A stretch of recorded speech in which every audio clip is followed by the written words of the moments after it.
बिस्मिल्लाहिर्रहमानिर्रहीम, अस्सलामुअलैकुम। बेनकाब न्यूज़ के साथ मैं हूं सना हुसैन। चलते हैं खबरों की जानिब। पार्लियामेंट हाउस से गिरफ्तारी, पीटीआई रहनुमाओं का जिस्मानी रिमांड कालअदम करार। पीटीआई जलसे के बाद दर्ज मुकदमात, गिरफ्तारियों और पीटीआई रहनुमाओं के जिस्मानी रिमांड का फैसला कालअदम करार देने की दरख्वास्तों पर समाअत chief justice Islamabad high court Aamir Farooq और जस्टिस समन रिफत इम्तियाज ने की। याद रहे कि इस्लामाबाद हाई कोर्ट ने गुज़िश्ता रोज़ गिरफ्तार पीटीआई रहनुमाओं के जिस्मानी रिमांड का फैसला मुअत्तल कर दिया था। दौरान समाअत जस्टिस आमिर फारूक ने रिमार्क्स दिए, मैंने देखा है जिस्मानी रिमांड के तमाम ऑर्डर्स एक जैसे ही हैं।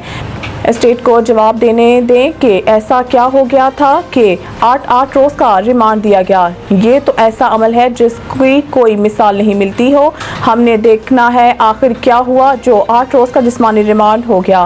प्रोसिक्यूटर जनरल ने FIR पढ़कर सुनाई, जिस पर chief justice Islamabad high court ने रिमार्क्स में कहा कि इस FIR का लिखने वाला भी दिलचस्प है। क्रेडिट देना होगा कि बड़े अरसे बाद अच्छी कॉमेडी देखने को मिली है। प्रोसिक्यूटर जनरल इस्लामाबाद ने बताया कि शुएब शाहीन से डंडा बरामद हो गया है, जिस पर चीफ जस्टिस इस्लामाबाद आमिर फारूक की बेसाख्ता हंसी निकल गई और कमरा अदालत में भी कहके लग गए। बाद अज़ा अदालत ने महफूज फैसला सुनाते हुए PTI MNA का 8 रोज़ा जिस्मानी रिमांड कालअदम करार दे दिया। गजा की मुसलमानों की मुसीबतें, आलमी इत्तेहाद की खुल्लम खुल्ला तस्दीक है। वज़ीर-ए-आज़म अक़वाम मुत्तहिदा की सिमट ऑफ द फ्यूचर से खिताब करते हुए वज़ीर-ए-आज़म शहबाज शरीफ का कहना था कि नए आलमी चैलेंजेस और बढ़ती हुई कशीदगी से दुनिया के मुनक़सिम होने का खतरा है। दुनिया को मुत्तहिद करने के लिए इंसाफ और मसावात ज़रूरी है। गजा के मुसलमानों की मुसीबतें, आलमी इत्तेहाद की खुल्लम खुल्ला तस्दीक है। शहबाज शरीफ ने मज़ीद कहा कि मुआशी तौर पर कमज़ोर ममालिक पर कर्ज़ों के अनबार, मुआशी तक़सीम, अदम बर्दाश्त, दहशतगर्दी, गैर कानूनी कब्जे और गुर्बत में इजाफा आलमी इत्तेहाद में रुकावट है।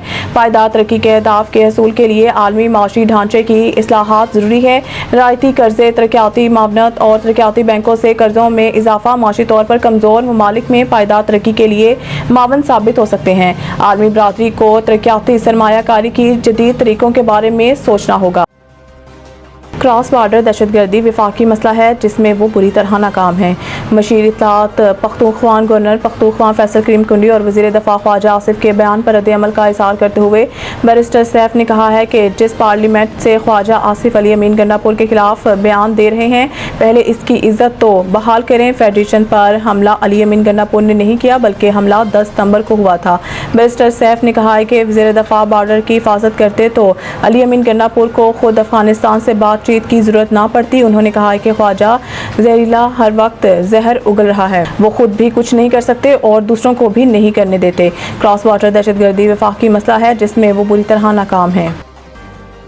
मंकी पॉक्स का मरीज इस्लामाबाद एयरपोर्ट से बगैर तशखीस कैसे निकला, तहकीकात शुरू। हुकाम के मुताबिक 7 सितंबर को खलीजी मुल्क से आने वाले मंकी पॉक्स के मरीज की बगैर किसी रुकावट के पेशावर पहुंचने पर वफाकी वज़ारत सेहत ने तहकीकात का आगाज़ करते हुए मरीज की तस्वीरें और एयरपोर्ट की वीडियो हासिल कर ली है।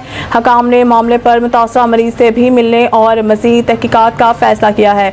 हकाम का मौक़िफ़ है कि मरीज जब इस्लामाबाद एयरपोर्ट पर उतरा तो इसके चेहरे पर ना दाने थे और ना इसे बुखार था।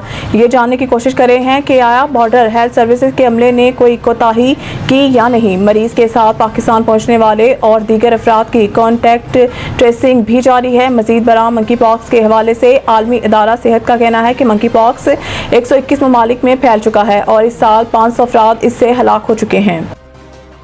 मजीद न्यूज़ और अपडेट के लिए देखते रहिए बेनकाब न्यूज़।